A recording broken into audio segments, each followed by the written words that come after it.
As long as I'm President of the United States, Iran will never be allowed to have a nuclear weapon. Good morning. I'm pleased to inform you the American people should be extremely grateful and happy. No Americans were harmed in last night's attack by the Iranian regime. We suffered no casualties. All of our soldiers are safe, and only minimal damage was sustained at our military bases. Our great American forces are prepared for anything.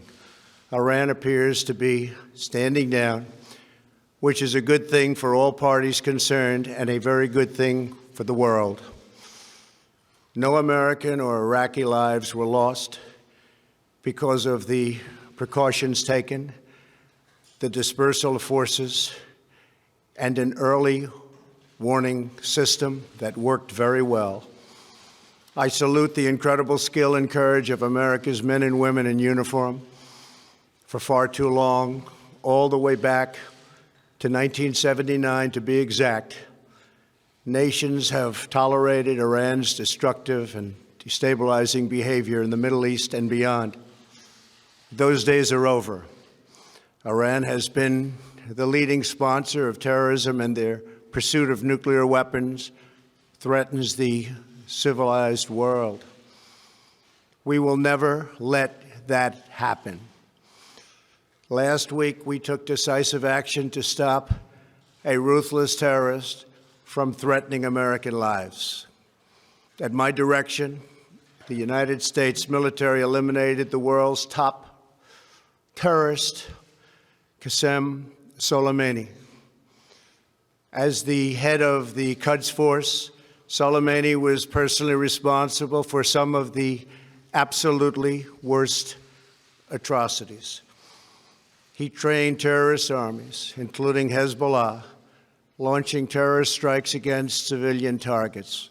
He fueled bloody civil wars all across the region. He viciously wounded and murdered thousands of U.S. troops, including the planting of roadside bombs that maim and dismember their victims.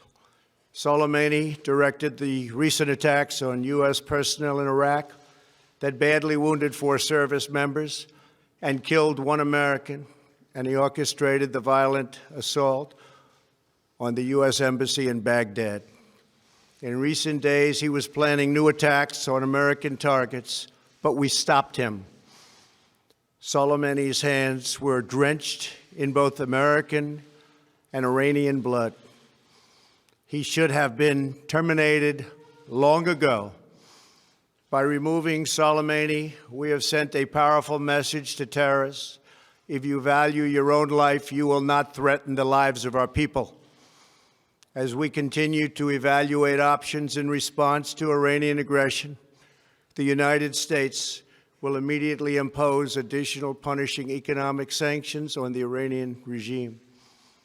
These powerful sanctions will remain until Iran changes its behavior.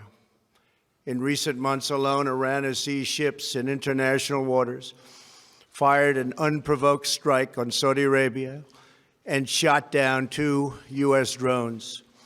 Iran's hostilities substantially increased after the foolish Iran nuclear deal was signed in 2013, and they were given $150 billion, not to mention $1.8 billion in cash. Instead of saying thank you to the United States, they chanted death to America. In fact, they chanted death to America the day the agreement was signed. Then Iran went on a terror spree, funded by the money from the deal, and created hell in Yemen, Syria, Lebanon, Afghanistan, and Iraq. The missiles fired last night at us and our allies were paid for with the funds made available by the last administration.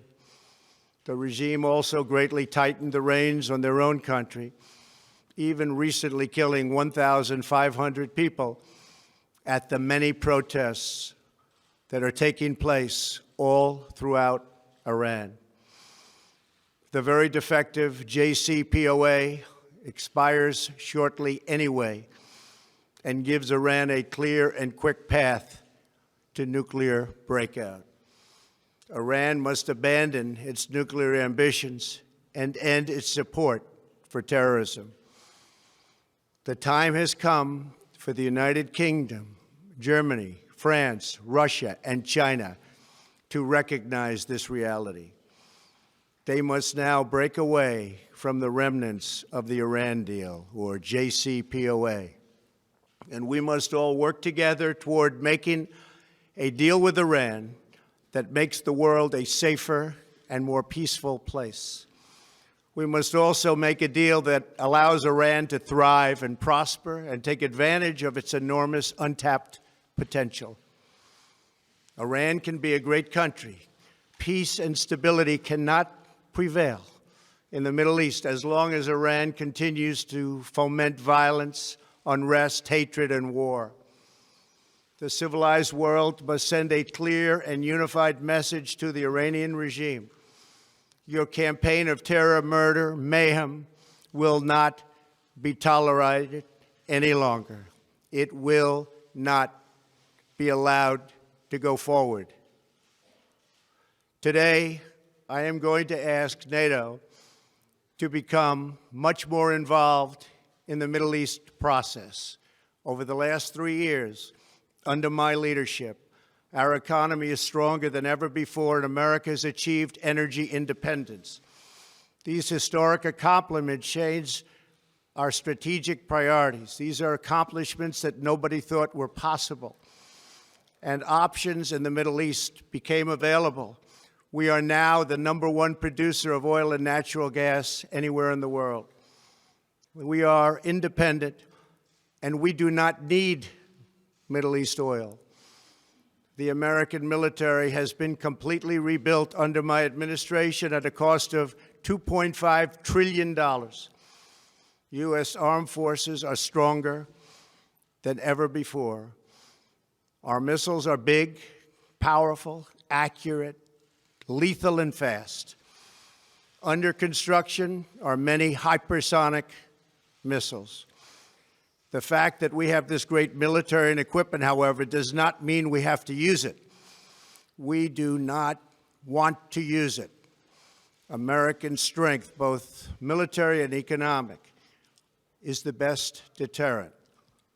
3 months ago, after destroying 100% of ISIS and its territorial caliphate, we killed the savage leader of ISIS, al-Baghdadi, who was responsible for so much death, including the mass beheadings of Christians, Muslims, and all who stood in his way. He was a monster. Al-Baghdadi was trying again to rebuild the ISIS caliphate and failed. Tens of thousands of ISIS fighters have been killed or captured during my administration. ISIS is a natural enemy of Iran. The destruction of ISIS is good for Iran, and we should work together on this and other shared priorities. Finally, to the people and leaders of Iran, we want you to have a future, and a great future, one that you deserve, one of prosperity at home and harmony with the nations of the world. The United States is ready to embrace peace with all who seek it. I want to thank you, and God bless America. Thank you very much. Thank you. Thank you.